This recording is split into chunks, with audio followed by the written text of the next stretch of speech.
Hello everyone, আসসালামু আলাইকুম। আজকে কোনো রান্নার রেসিপি আপনাদের সঙ্গে শেয়ার করব না। আজকে আপনাদের থেকে শিখব ঠিক কিভাবে রান্না করতে হয়।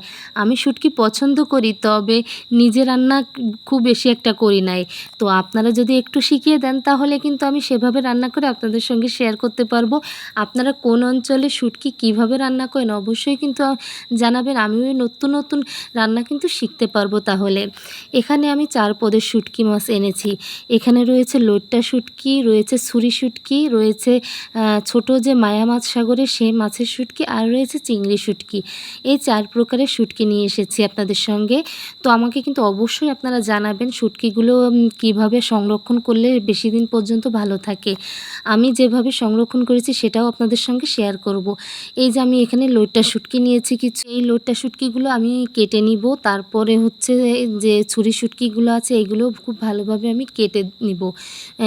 অনেক সময় কি শুটকি মাছ কিন্তু এনেই সেগুলো হচ্ছে আপনার পরিষ্কার করে তারপরে রোদে শুকায়। যারা শুকায়, তো এইগুলোর এই যে মাথা, লইট্টা শুটকির যে মাথাটা সেগুলো তো আর খাওয়া যাবে না।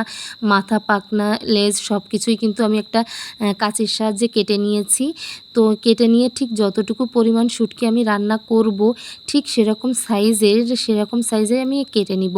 আমি 1 ইঞ্চির একটু বেশি পরিমাণে কেটে নিয়েছি। এখন এই কাটনার বিষয়টা হচ্ছে যে যার পছন্দ অনুযায়ী কাটে। তো আমি খুব সুন্দর করে লইট্টা শুটকিগুলো কেটেছি। তারপরে এই যে দেখুন কতটা সুন্দরভাবে কেটে নিয়েছি। তারপরে কিন্তু আমি এই ছুরি শুটকিগুলো কাটবো। তো ছুরি শুটকিগুলো কাটতে আমার বেশ কষ্ট হয়েছে।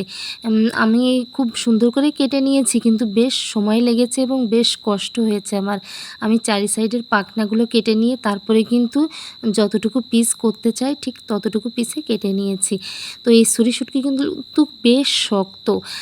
আমার কাছে সবথেকে বেশি ভালো লাগে লইট্টা শুটকি। ছুরি শুটকিও খারাপ না, বেশ ভালোই লাগে। তো আমি এই যে পেটের থেকে ময়লাগুলোও কিন্তু ফেলে দিয়েছি। কালো কালো মতো ছিল। আসলে ওইগুলো ময়লা না, তারপরেও আসলে কালো কালো দেখতে বেশি একটা ভালো লাগেনি আমার, এজন্য আমি ফেলে দিয়েছি।